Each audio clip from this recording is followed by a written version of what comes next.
సూర్యాపేట జిల్లాలో పంచాయతీ ఎన్నికల్లో ఓడిపోవడంతో కాంగ్రెస్ కార్యకర్తలు అక్కసు వెళ్లగక్కుతున్నారు. చిలుకూరు మండలం పాతకొండాపురం గ్రామంలో బీఆర్ఎస్ అభ్యర్థి గెలవడంతో స్థానిక కాంగ్రెస్ అభ్యర్థి అల్లరి మూకలు రెచ్చిపోతున్నారు. బీఆర్ఎస్ బలపరిచినటువంటి అభ్యర్థి 422 ఓట్ల మెజార్టీతో గెలుపొందారు. ఎన్నికలు జరిగిన నాటి నుంచి కొందరు నాయకులు తరచూ వివాదాలకు దారితీస్తున్నారు. ఈ క్రమంలోనే సర్పంచ్ అభ్యర్థి తనకు మద్దతు ఇచ్చినటువంటి పార్టీ నాయకులతో నిన్న గ్రామంలో విజయోత్సవ ర్యాలీ నిర్వహించారు. దీంతో కక్ష పెంచుకున్న కాంగ్రెస్ పార్టీ నాయకులు రాత్రికి రాత్రే ట్రాక్టర్తో బీఆర్ఎస్ పార్టీ దిమ్మెను కూల్చివేశారు. బాధ్యులపై అధికారులు చట్టపరమైన చర్యలు తీసుకోవాలని గ్రామస్తులు డిమాండ్ చేస్తున్నారు. బీఆర్ఎస్ హయాంలో ఉత్తమ గ్రామ పంచాయతీగా పేరు తెచ్చుకున్నటువంటి గ్రామం నేడు కాంగ్రెస్ పాలనలో రాజకీయ ఘర్షణకు కేంద్రంగా మారిందని గ్రామ పంచాయతీ ఎలక్షన్లో సిపిఎం టీఆర్ఎస్ టీడీపీ పొత్తులో భాగంగా గ్రామ పంచాయతీ ఎలక్షన్లో పోటీ చేయడం జరిగింది. ఆ ఎలక్షన్లో కత్తిబాబు గారిని 425 ఓట్ల మెజార్టీతో గెలిపించుకోవడం జరిగింది.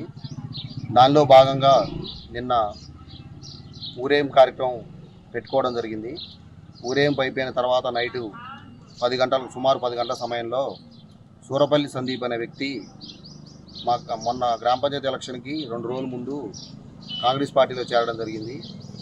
అతను కొంతమంది వ్యక్తుల ప్రోద్బలంతో నైట్ 10 గంటలకు టీఆర్ఎస్ దిమ్మెను ట్రాక్టర్తో గుద్ది పొలగొట్టి జెండా గడ్డని ఎరగొట్టడం జరిగింది.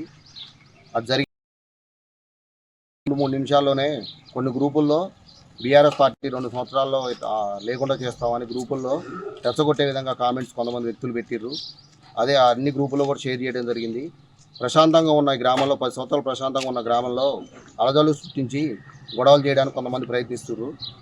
మొన్న జరిగినటువంటి 14వ తారీఖు గ్రామ పంచాయతీలో జరిగినటువంటి ఎలక్షన్లో టీఆర్ఎస్ టీడీపీ బలపరిచిన అభ్యర్థి సిపిఎం అభ్యర్థిని కత్తిబాబుని అత్యధిక మెజార్టీతో గెలిపించుకోవడం జరిగింది. ఆ గెలిపించుకున్న సందర్భంగా ఊరేగింపు ర్యాలీ చేయటం తీసినాం. ఆ ఊరేగింపు ర్యాలీలో మేమందరం ఊరేగింపు బజ తిరుగుకుంటూ కూడా ఎస్సీ కాలనీ దగ్గరికి వచ్చినాం.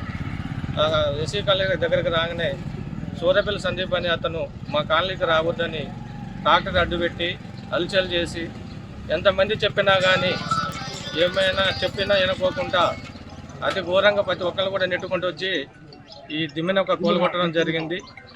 ఆ యొక్క ఓటమిని జీర్ణించుకోలేకనే వాళ్ళు ఈ యొక్క ఘాతకాన్ని పాల్పడాలని మేము అనుకుంటున్నాం. కనుక ఎవరి సహకారంతో ఇది చేసారో, ఏ ప్రోద్బలంతో ఇది చేసారో, వారి వెనక ఎవరెవరు ఉన్నారనేది కూడా అందరూ కూడా పోలీసు వారు సహకరించి అతని మీద ఎంక్వైరీ చేసి తగిన చర్య తీసుకోవాలని కోరుకుంటున్నాం.